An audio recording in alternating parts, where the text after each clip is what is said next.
thinking. Give it a second. Give it a second. I go to a doctor's office when they need, doc, you're lucky.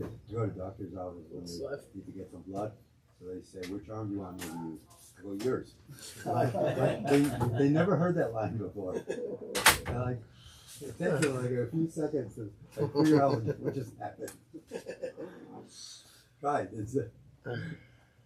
Okay, good morning. I'd like to thank everybody for coming with their right hand and their left hand. All here. And yours. And mine. So today's share is really brought from the broader public, people that listen to the share. They asked if I could give a share on this topic, hostage deals in Halacha. Obviously a very relevant topic. And at first, last year, when the war broke out, we gave a series of shiurim of halachas related to the war. And in one of the earliest of those shiurim, we dealt with multiple topics, including hostage deals. So in a certain sense, I felt like, okay, look, we did it already. I can refer you to the website. You can see the share. But upon further thought, now that it really is coming, a year ago, the deals weren't there. It's coming to fruition now. And this is something definitely on people's minds, and it's a very, very hot topic, emotional topic, weighty topic. And I felt it's kedai to revisit it, to go through and get the clarity again, and perhaps different angles of how to view the Shaila now that we've been through a war over a year later. And I'm very happy I decided to do this. Hostage deals in Halacha revisited. This morning's share. And I think in going through the sugya again, I found new perspectives. I found new tshuvos. And I think that's one of the beautiful dimensions of Halacha, that it could be the same Shaila, but you go through it again the second time. You look at some of the great poskim, you'll see sometimes on a topic, or Moshe Feinstein, we have multiple topics, multiple tshuvas on the same topic, but there might be some of the same. A lot of times there's a little different nuances, different perspectives, and especially here, where I hope to present, perspectives that were not presented before. I think it does give a lot to think about, a lot to chew on. Also, I think, the shir itself hopefully should be a schus for all the hostages to be freed. We're doing so many different things to garner schusim. You never know what does it. And Baruch Hashem, there's a lot of davening happening, but the limud of going through this very, very tough sugya of how to handle hostage deals, that itself, our learning of it, you never know what could do to help a situation. Now, in terms of what we've seen so far, as I give the share today, B'chazdei Hashem, there have been 7 hostages who've been released.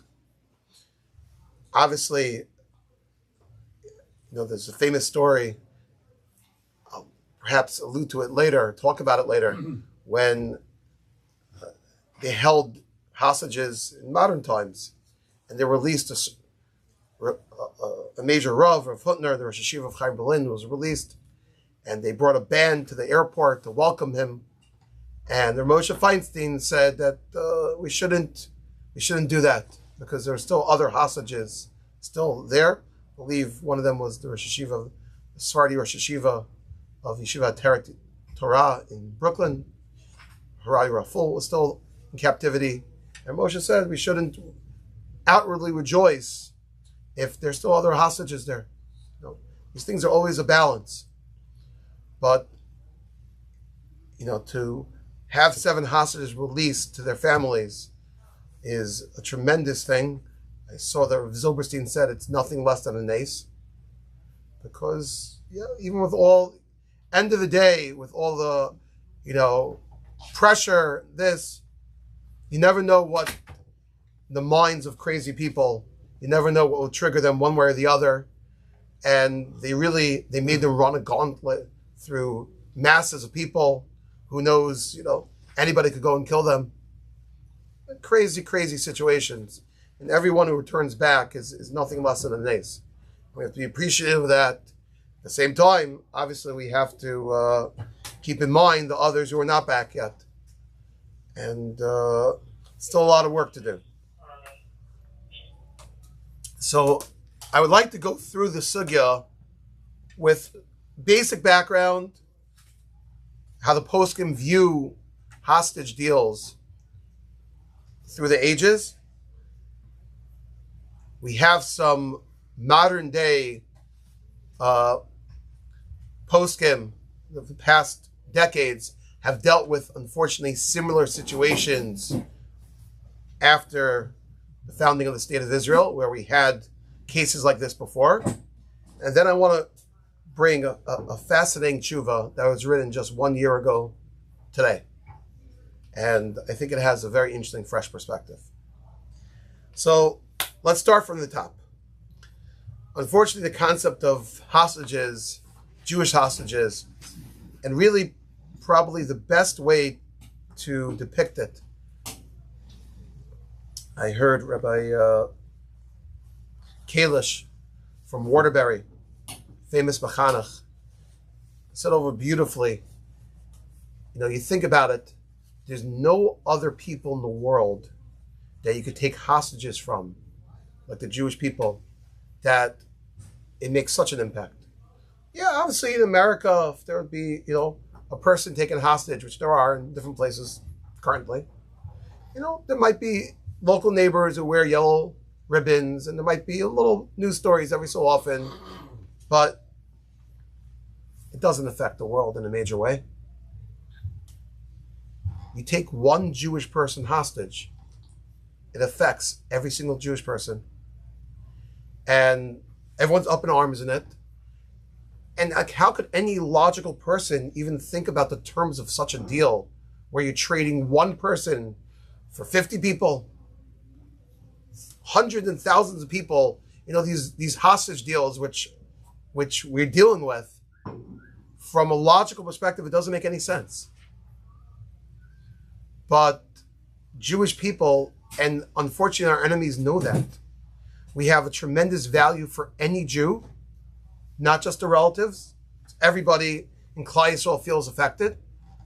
And it's such an amazing power. The world, nowhere else in the world do you have anything like that. And because of our rachmanis, because of our compassion for others, unfortunately our enemies could use that against us.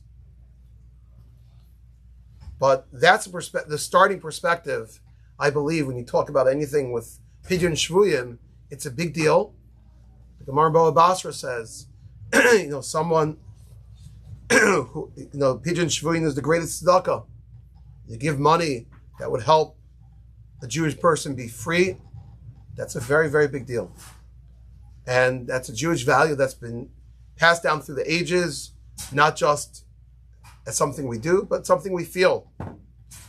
That at the same time, there's a Gemara in Gittin. There's two Gemaras in Gittin I'd like to focus on. First is a Mishnah. It says, "In podin l'shashvun yoser k'dei d'mehem ne'tikon olam." I did not put, quote unquote, the old Mar Makomos on the sheet that you have to reference last year's shir, but this sheet is all fresh. But the basic Gemara, it's a Mishnah on Memhei Amar Aleph in Gittin, says that there is a takana that we do not redeem hostages more than their value because of tikkun olam. And the Gemara clarifies, what is this tikkun olam? What's the purpose why we're not supposed to pay a high ransom for a Jewish captive? So the Gemara has two opinions. One opinion is duch de tzibura. It's hard financially. Every time there's another collection, it costs money, and it's there are merubim tzarchei amcha. There's a lot of Jewish causes, and you're putting a big burden on the Jewish people. So that's why we shouldn't pay an exorbitant amount. The second opinion the Gemara says is because it might incur a future hostage taking. If you pay them too well, so they're encouraged to do it again. Now, these two reasons are both things that are talked about through the poskim. Pashtus lahalacha, they bring the second reason. Is we are afraid what's the ramifications of giving in too much for the deal. Halacha l'maisa, the Shulchan Aruch, the poskim, seem to go with that second reason of the Gemara. So that means every time you're waiting to do a hostage deal, if it's too much, if it's financial things, okay, look, there are sponsors, they dafka want to spend money for that. That may not make the nafkamina. But if we're talking about future ramifications it has, that they'll harm more people, they'll take more people captive, so that's something you have to weigh. The Gemara, the poskim say, if it's going to be too much, you're just going to encourage it, and you shouldn't do that. Now, that's one Gemara. There's a second Gemara in Gittin. This Gemara is on Nun Ches. The Gemara tells a story back in the days of Rome that there was a young child who they unfortunately captured, kidnapped, and one of the Chachamim decided to, based on meeting him and being impressed by this child, to spend an exorbitant amount of money to redeem him. And he said he's certain that this person will become a leader in the Jewish people. And it ended up, that person was Rabbi Shmuel ben Elisha, who was a great leader. So Tosas over there. Ben Elisha and Rabbi Shmuel ben Yosef. Yeah, that's what it says there on Nun Chas. So Tosas over there asks, I didn't this earlier Gemara say we're not supposed to spend big money? Didn't we say you're not supposed to do that? So Tosas has two answers. One answer, Tosas says, "B'makom sakanas nefashas shani." Obviously, everybody who's a captive, that means you don't control your own destiny, practically, and everyone who's a hostage, you have to worry about their health. You take young, healthy people, you malnourish them, you don't give them good medical aid, they could be in trouble. But Tosas over there learns there's a bigger issue. Okay, but I know for sure there's sakanas nefashos. They might kill him. So that would be a reason where the Gemara's limitation, the Gemara's cap of not spending too much money may not apply. That's one answer Tosas gives. Tosas gives a second answer, muflo b'chach mashani. This child was a great mind. And Rabbi Yeshua is the one who saw him. Rabbi Yeshua saw him, said, I could predict this is going to be someone who'll be a leader in Klal Yisrael. So since you're dealing with someone who take away from the leadership, that's why we could do it. Now, Tosas says two different reasons why one might be able to go beyond the cap and save this child. A, because of his life is in jeopardy, and B, potentially because this child has tremendous potential. We should do whatever we can to save him. Now, I found there's a Ramban over there in Gittin, the first Gemara, Memhei, and he argues for sure on Tosas's first answer of sakanas nefashos. He says, look, as we said, every person as a hostage, their life is in jeopardy. Their life is definitely in jeopardy. Now you want to make levels of how in jeopardy it is? 20%, 100%? Once your life is in jeopardy, that's a problem. So we don't make levels. There's a 90% chance a person might be killed, a 30% chance he might die. The Ramban says it's all the same. And therefore, the Gemara already paskin this. Gemara says, We do not redeem hostages more than their value. The Gemara understands what a hostage is. So the Ramban argues with Tosos and says there's no heter to redeem it for an exorbitant fee just because the person's life is in danger. That's already calculated into that equation. And you don't get a free pass. Now, the Shulchan Aruch, the only thing the Shulchan Aruch talks about is a chacham and not a chacham. So it sounds like from what the Shulchan Aruch writes that he's agreeing with the Ramban, and therefore there's no heter to redeem somebody just because their life is in danger. Now it's very interesting. The story just came out yesterday. One of the hostages that got out in the first group, remarkably, her good friend's father, her good friend's father was there in captivity with her, and this person was a middle-aged person, and he was not in good health. And although I think he's hopefully slated to be released in one of these future phases, but she said to the captors, "Let him go instead of me," which is a tremendous act of gvura and very impressive. The captors say, "We're not calling the shots," and they didn't do anything about it. They couldn't do anything about it. But mitzad us, the people on the outside saving a person, right, comes out according to the pashtas from the Shulchan Aruch. Even a person who's in sakanas hafashos, that's where, Tosas's svar might come in. Right, everyone's life is in jeopardy, but look, this person we know is sick.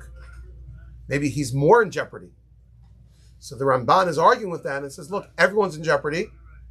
And, it might be even questionable, the Chayecha Kodmin. You have to save yourself. You never know what they'll do to you tomorrow. Never know what can happen to you tomorrow. Unfortunately, right, there were some hostages that were killed by our soldiers.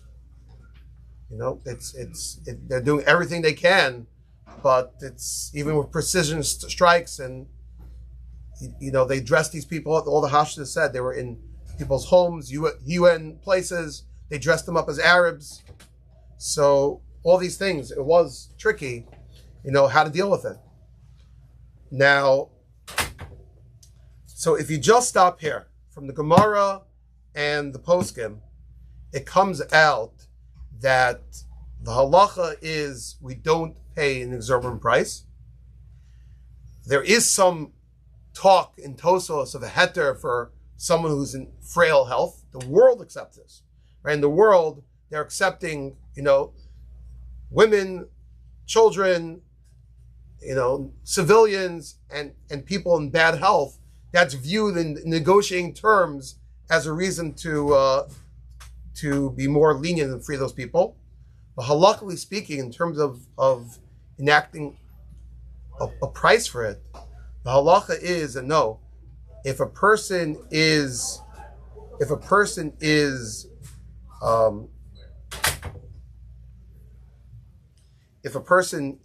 sick, it sounds like still from the Ramban that would not make for a difference. Now that's the basic background. Now there's a fascinating tshuva that this Rav wrote about himself, and goes back to Rabbi Fried will give us the perspective, tail end, I believe, of the Rishonim, early Achronim, Mayrami Rudenberg. Sorry, Mayrami Lublin. Huh? How come my sheet says Mayrami Lublin? Huh? Yeah. But, so that's a different shayla. That was Maram. You're right. The Maram Lublin was asked a shayla. But if you look on your sheets, right, that Shulchan Aruch, that summary which I just gave before, you could find on top. But if you look at Os Beis, it says the following: Yedua Hamaisa Merami Rodenberg. We know the famous story of the Merami Rodenberg. Shenitfas Nesar de Shaltonos. He was captured by the enemies. They said they would free him, but if you pay a crazy amount. The community was ready to raise the funds to rescue their Rav. Pidyon Shvulim of their Rav. The community was ready to spend an exorbitant amount of money to do it. El Shemay Ran Miyin B'davar. The Rav in captivity wrote back to them that you shouldn't do it. Mishum Shepasak Shein Podim Yosemi Demehem. We don't do it more than the value. Uvisof Nistal Beis Olamo Yosef Beis Yisur. The end was Rami Rodenberg died in jail, and he stood to his perspective that look, we just went through the halacha. You're not supposed to redeem a captive for more than its value. Comes to me. Granted, my community wants to do that, but this is the halacha. I can't do it. I believe he died before they were able to get all the funds. Okay. You're going to redeem him anyway. Yeah. The Rush, and because of that, the Rush had like a lot of money. The Rush now had to run for his life. That's why the Rush went to Spain. Because if Emperor Rudolph would have realized that the Rush had like half or 2/3 the money, he would have captured or taken his hostage, taken the Rush to get all that money. So the Rush ran for his life. So Rabbi Fried added the fascinating historical perspective that the capture of Merami Rodenberg also affected that the Rush ended up going to Spain, which, as we understand, definitely changed and affected Jewish history. Having such a figure like that in Spain was, right? Really, they're shipwrecked all the people. If you figure out through the ages how Gedolim ended up in all different So that's a different spheres. That's way back. Four hostages. Yeah. The times of the this is how Hashem got Torah all over the world. There were four main students of Gedisa that were going to collect money in Europe. So those are Merayim, These are Gaonim. Gaonim. And basically they were left out of an Italian port, captured by pirates. It was pirates Pirates. by the sea. Pirates realized that these weren't just Stam people. So instead of going to one place and getting the Jews asking for a BOGO, they went to 4 different ports. Alexandria, they went to North Africa, was it Tunisia? They went to Spain. What's the Spain? And I think it was Provence. I'm not sure about that. So it's amazing. You think about the story from the times of the Gaonim, how 4 Chachamim on a boat got hijacked by pirates. That was obviously to capture 4 Gedolim of those ages. Obviously, the biggest tragedy. It was. But through that, Hashem enabled Torah to spread to 4 corners of the world.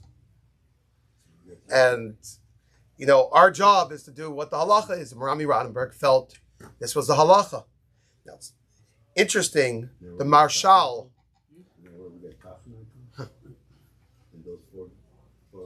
No, it was a different story with the 3 guys. Yeah. They were going to get burned. Yeah. They never saw each other. Hachnim was a different story. Now, the Marshal in the Yamshel Shlomo in Gittin talks about the Merami Rodenberg's psak, and he challenges that first.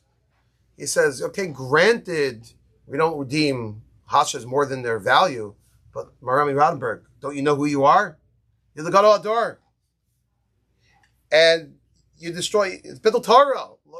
What's your community going to do? The world. However, the Yam Shlomo defended at the end the actions of the Merami Rodenberg and said, look, Shim yaskimu lefdoso temuras momim harbe yatfisu gedol Yisrael no safim. Rabbanim v'talmideim. Right? If they see, like the Gemara predicted, if you pay an exorbitant fee, they're just going to encourage them to do in the future. And they see look how much money we get for the rabbis. And they're going to grab more and more rabbis. And as you pointed out, the Rush was afraid of that. That's why he skipped town. That's why he went to Spain. And he says, Chas v'shalom, t'shkachach Torah Yisrael. This could cause Torah to be forgotten from Klal Yisrael. And therefore, the Yam Shel Shlomo defends and understands where the Merami Rodenberg was coming from and ready to stand up against it. Now, I'll come back soon to a modern day story where this type of Shiloh Merami Rodenberg played itself out, and how someone in our generation, not too long ago, did a sequel to the Merami Rodenberg, was ready to do. So hold off on that. So that's one tshuva that we have through the ages, Merami Rodenberg, the Yam Shel Shlomo. You find others, for the most part, are pretty machmir. That end of the day, it's hard to negotiate Yosh Mikadei Demehem, where it's more than the value, the market price, quote unquote, for a hostage deal. And many poskim would go, like this psak of Merami Rodenberg, to strongly keep that in place, that we're not going to spend exorbitant money to release hostages.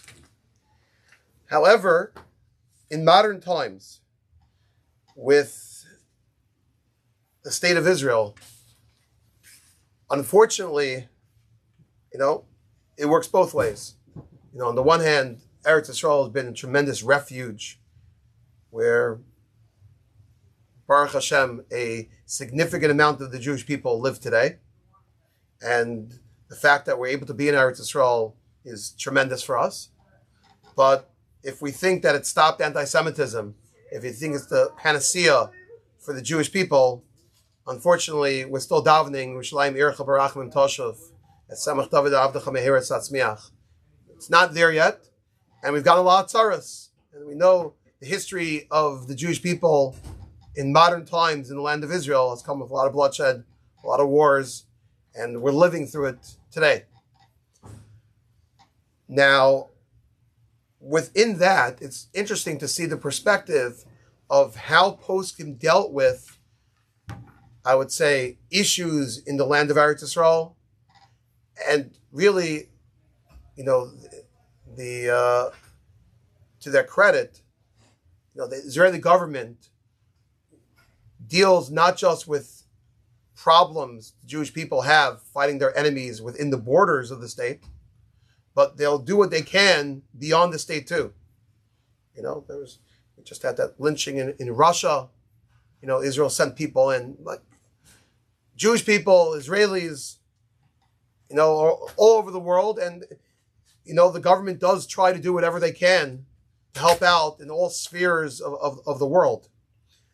And one of those areas, I don't have to go through the whole story. I'm sure Rabbi Fried has done it well. But the hijackings that we had in the 1970s were an example of, unfortunately, Arab terrorism. Many of those beyond the borders of Israel. And negotiations and efforts were invested to see what they could do to rescue people.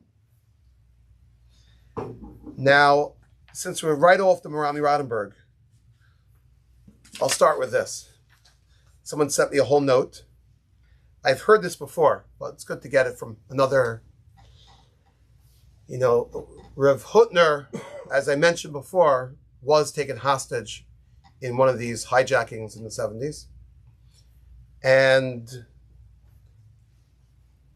the question was, the Jewish world in America, his Talmidim, but it wasn't just his yeshiva, but the entire American Jewish world was very much on the case, see what they could do to rescue.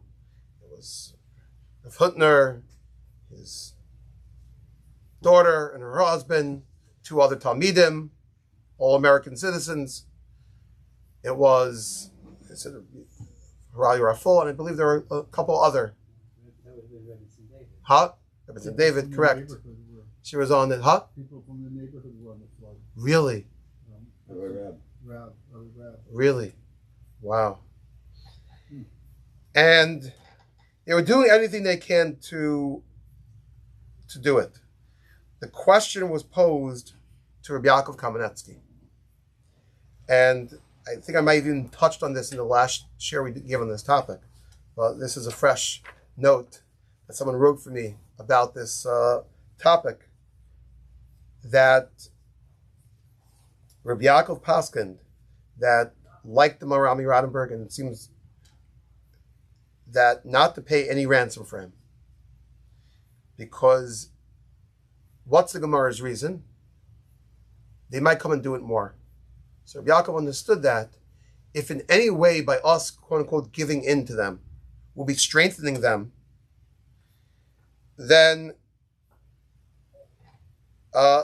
there's no such din of pigeon shvuyim and saving them if you're in the middle of a war. We're at war with these Arabs. And if we give in to their demands, then you're just strengthening them. And you have to look at the broader perspective of the war. In a certain sense, Rabbi Yaakov is already coming on to the point. We'll talk about this more in a moment. That, this is not just a straight, may not be the same thing as Marami Rodenberg. Marami Rodenberg, okay, you had pirates that were capturing people, but the pirates weren't at war with us. Marami Rodenberg, Emperor Rudolph, made a thing that all Jews are his private property in Germany. And that means nobody could leave or do anything without his permission. So for whatever reason, the Marami Rodenberg decided to go to Eretz Yisrael. And when he got in Italy, he was recognized. And Rudolph said, you're my property. And therefore he was caught, he was taken back. So you're saying there was some political attacks against the Jews? Very, very against the Jews. So he was thrown in prison. Right. But I wonder, is it the same thing as we have now, where they're actively fighting? It's not the same. Not the same. Right. But would Rudolph do it again to others? Absolutely. Right. He did have. So Rav Hutner was ready, Rav Yaakov was ready to paskin for, Rav Hutner, that we shouldn't do the deal.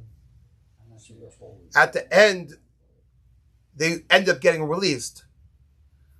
But mitzad, the Orthodox push, to free one or others, there was a psak out there not to do it. Now, I'll tell you 2 other psakim which are in print. One from the Stipler and another from Rebbe Vaja. I'll quickly show these. The Stipler, the Shiloh they have over there, I believe this is Rebbe Chaim Kanievsky talking to his father, that in the times of Entebbe, if you look at the sheets there, Achut in Buganda, and he says that we have to do whatever we can to save these people. It's pikuach nefesh. Okay. He ended up, the next time Reb Chaim spoke to his father about it, they already were freed. And look at the language. The last 2 lines. Ma'ut samachti al shachruim. I'm so happy about them getting freed. B'shevach ha-meshachrim. The Stipler went and praised the Israeli army for doing it. Sharak Yehudim Musugalim Lasos Pu'ulos Kizos Asher Masiras Nefesh. The Stipler even added the hair, who would risk their lives to such a degree to save their people. Only Jews would do such things. And the Stipler was straight out of B'nai Brak, was very thankful and supportive, and was praising what the Israeli army did in rescuing them. Okay, now that's not a negotiation, that's launching a mission to save them. That's what they did in Entebbe. Here you have the Stipler's view on Entebbe.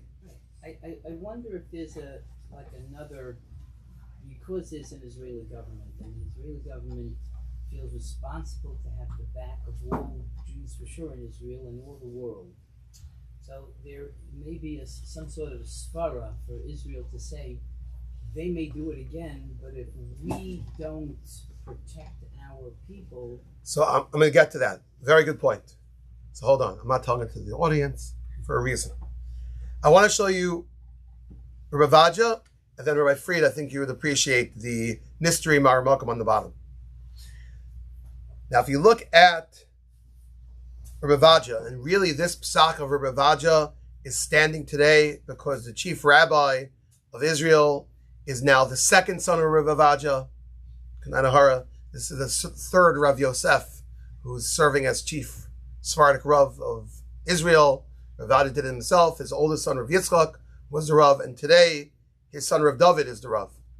And I believe he issued the similar psak today about this Shaila.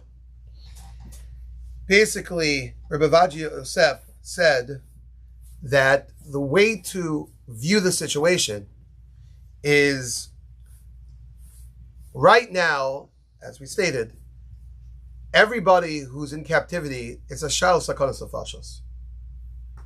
What are we afraid of? What might be in the future? Now, especially, we're talking about the Gemara Shaila was a question of you might encourage them to do this more in the future, and it'll make more problems. You're solving one problem, you're going to create more. Our Shaila is even more complex because the people you're freeing, it wasn't just you're paying money and they're going to encourage them to do it again. They're going to, what we're afraid of is that they're going to, when you're dealing with terrorists and you're releasing terrorists, we're afraid those terrorists are going to do themselves damage in the future. So the way Rabbi Vaja looked at it, and we know that's true. Yeah. Yes. Right? Everyone's, of course, bringing the proof of Sinwar being let out in Gilad Shalit deal and him being the mastermind the whole thing here. L'maisa, Rabbi Vaja still viewed it as ein safek motzi midei vadai. Is right now we know the situation. The situation is these people's lives are at stake. If we don't rescue them, and the hostages who are freed tell us this all the time, we don't free them, they're not going to last. So right now, that's a major pikuach nefesh. The future, we don't know what the future could bring. Yeah, it could be there'll be a mastermind of the next thing. It could be HaKadosh Baruch Hu bring Mashiach. It could be they'll have other means of saving them. Hamas is weakened. You never know. It's very, very hard to make calculations what's going to be in the future. But I do know what you have right now. So Rav Vaja paskin that. Now, in the original edition of Rav Vaja's Psakim, it said the following language. He says, we issue this psak myself together with other Gedolei Torah.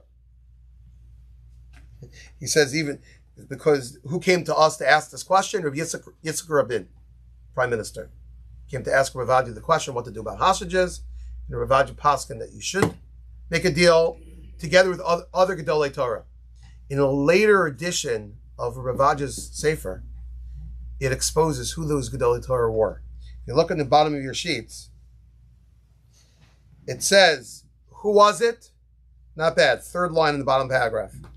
Rav Elyashiv, Shlomo Zalman, Rav Tzal Zolti, who was a big posek, Liel Goldschmidt, Rabbi Tzion Abba Shol, Shol Yisraeli. Major Gedolim were all there together. It wasn't one man's psak. And I do think, of what I understand, in the Haredi world, they're back and behind the deals. Their representative in government didn't fight it. They voted for it. Koch Nefesh, Reb David Yosef spoke out for it. And that's what has been happening. Now, I don't know if Netanyahu asked a Shaila. Seems Yitzchak Rabin discussed it. Could be he did. But I want to show you Rav Asher Weiss, famous posek, Rav in Eretz Yisrael, Minchas Asher, discussed the Shaila a year ago. Tavshin Pei Daled, a little bit over a year ago. Parshat Vayishlach. And I think he makes two very, very strong points. He makes other points too in this whole piece. But he says, really, you cannot compare what we've been dealing with in all the tshuvas to what we have today.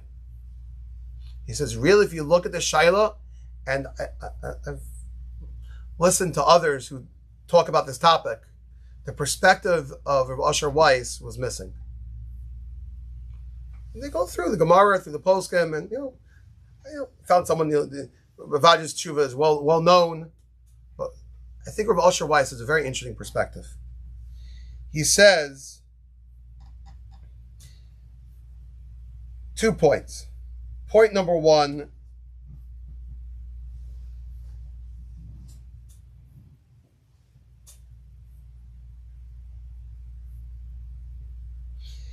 He brings the tzad to be more machmer, as we pointed out, really, that the Gemara Shilas is a monetary Shilah. You're only hurting somebody in their pocketbook. And you might be hurting others in that they will be captured again. There's no military. But here, we're talking about releasing hostages who would do damage to others. And it's not just an issue of capturing more people. Unfortunately, we saw on a large scale, they masterminded the biggest atrocity done in one period since the Holocaust. October 7th, which is masterminded by a prisoner that Israel had. That's should have hanged him. Major. Correct. They should have saved his life. But secondary point he does make, and this was brought up before. I'm reading the second to bottom paragraph.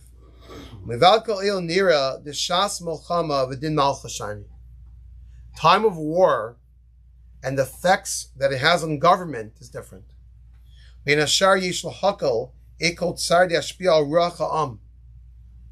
What does it mean? So, I was a little nervous. There was almost a soldier who came to the share today. And, someone who's living through, he was on the battlefield post-October 7th. And someone who's living through that, they have a lot of emotions. And if you don't get our boys back, how are people going to fight? How are they going to defend the people? And it could go both ways. And Asher Weiss says, it's not me making up such a svara. Is the Poskim do talk about Dina Molchama Shani, Medina Pekuach Nefesh. Right? B'Shas Molchama, it's different than Dina Pekuach Nefesh. That's really where Yaakov Kamenetsky was coming from. Like, okay, this Pekuach Nefesh to save a person who's captured, who's kidnapped. But this is not Mexicans kidnapping a person for a ransom. This is a war. And we have to calculate what will be the effects on the morale of the people supporting the government, the people fighting. There's so many calculations. V'nira gam b'nida nidondar shus natna b'yala malchus l'kovea lahacha ki'il be'elu hatnayim muchanehi l'shachar mechavarim. Government is allowed to make calculations. What's the best thing to do for, quote unquote, the state, for the nation? Right? Fascinating. Right? Rabbi, nobody seems to say there's a difference if somebody's being tortured or not. Is that a factor? I think the biggest thing is you don't want them to do it again and give them a license to keep kidnapping, but I don't hear anybody saying anything. Very good point. The question was raised, Rabbi, I hear the difference is, what about also the fact of torture? I did see the Poskim talk about it. Unfortunately, that is the default assumption when someone is kidnapped. that their life is in jeopardy, part of the reason is they're not going to be treated well. I was saying it, correct, but yes, they talk about by women. What about the element that they could be very much abused? And these are all things that are part and parcel of the equation. When we talk about a captive, you're 100% right. That's a default assumption what we're dealing with. And we're dealing with that. But yet, it's weighing what to do. And these are the decisions that really nobody wants to be in a position to make. It's beyond our pay grade. But I think this perspective of Usher Weiss gives credence. On one hand, you don't want to do anything that will encourage danger in the future. The danger could be worse than the danger we have now. At the same time, you also have to make calculations how it's going to affect the nation. As we started with, these people that, the Arabs know what it does, taking one Jewish life. And it really is a big deal. They don't respect us. Yeah. I want to end. Yeah. Absolutely. Sure. Just a statement. I know the halacha is that we don't pay an exorbitant amount for a hostage, and that's black and white. Israel is still a secular state. They're not necessarily going to follow halacha. Right. Now we have all these different variations. If you're at war, if it's this, if he's a gadol, if this, and okay. So with that in mind, do we? I just an opinion. The people at this table, maybe. Do you feel that 50 prisoners, proven for one hostage, is paying exorbitant amount? I'm just asking an opinion. 50 I don't know. convicted terrorists. 50 convicted terrorists. That's the question. Yeah, that's the question. Yeah. Right. I don't know. For Shalit, we had 1,000 people. Yes, so that was an unusual situation. And look what it did. There's no right answer. There's no right answer. Yeah. I think what Rabbi Weiss is saying is that the government has a right, Right. to make that I think decision. one They have a right to fold Everything to the involved. At demands least of the according other. from- I think one is too Rabbi, many. according to Rabbi Weiss, the government knows a lot of inside things that we may not We'll never know. Yeah. So If it was really against the yeshiva world, I would imagine that in Israel, the yeshiva world in Israel is not quiet by any stretch of the imagination. They would make themselves known, and they're not. They're not. So it could Right, be so by default they have at least. a rationalization. The yeshiva That's world the is case. also maybe like you, like we don't know. It's not like they feel strongly it's wrong, because when they feel the government is wrong, this is my They speak guess. out. I don't know. Yeah. I just want to end with one story. Right. Yeah. They're also disadvantaged because the guys don't go into the army, so it's easy for them to sit back and say, "Don't make a deal." Yeah. That could also I do think that this is a very hot topic, and that's why I want to finish off the share right here. Look, you ask a Jew, right? We've done that share, right? You got a few good opinions. Wow, this is an unusual time in history. We are. This weekend, this date, this week, this month, Yeah. here we are in the thick of this with them. Right. Why can't we give opinions? Why can't we? Yeah. No, we should. No.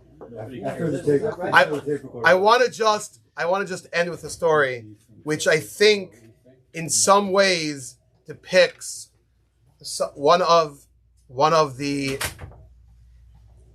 It gives a picture. I'm sure many people have heard this story, but it does give a picture of all the different factors in Israeli society. There was a yeshiva bacher, a Hasidic yeshiva bacher, that was flying from England to Israel. And on his flight, he was situated, sitting next to a secular Israeli woman. And he tried negotiating with her politely, would she mind switching seats? Now, I'm not going into the halachas of whether that's required to do, it's not required to do, pashtus and halacha. But going You through, didn't want to sit next to a woman. correct. Okay. So he politely tried to negotiate to switch seats. You'll sit next to a girl and And this, simple young Bacher was met with a tongue lashing from the secular Israeli woman. Nothing surprising. And she gave it to him, and he swallowed it. He swallowed it, sat back in his seat, and was expecting for the rest of his flight to be sitting next to her. All of a sudden, I don't know if he got tapped on the shoulder, all of a sudden, a secular Israeli woman who was sitting behind him said, I was very impressed by what you did. He says, I would like to switch seats with you. So you could do it. Okay, so thank you very much. He says, please, I want to ask one request from you. Sure, what can it be? I'm the mother of a hostage. I would like for you to daven every day for my daughter. And this simple Hasidic Israeli bacher said, sure, took down her name. This bacher found out this week that the hostage he was davening for got freed. To me, that's a beautiful story. Look, we'll make all our calculations of how to release hostages. That's the hishtadlus that we have to do as people. And what is the correct hishtadlus? We'll pull our hair out and we'll fight what is the right hishtadlus. But you never know the schusim that here, this secular Israeli woman is in dire straits. What could I do to save my child? And this is not the story really of one person. This is a story of a lot of the parents of hostages. They're reaching out and coming closer to Hashem, whatever they can do to generate a schus. Here she meets a kid who she's impressed with. One thing on her mind, daven for my daughter. And Baruch Hashem answers those tefillos. We should all be zochet. Shavu vanim mikvulam. We should see all the hashas come back. And we should be zochet to be in Eretz Yisrael with Gula Shlema. I don't know one major So thing what's we have the here halacha? that Yes. we don't have in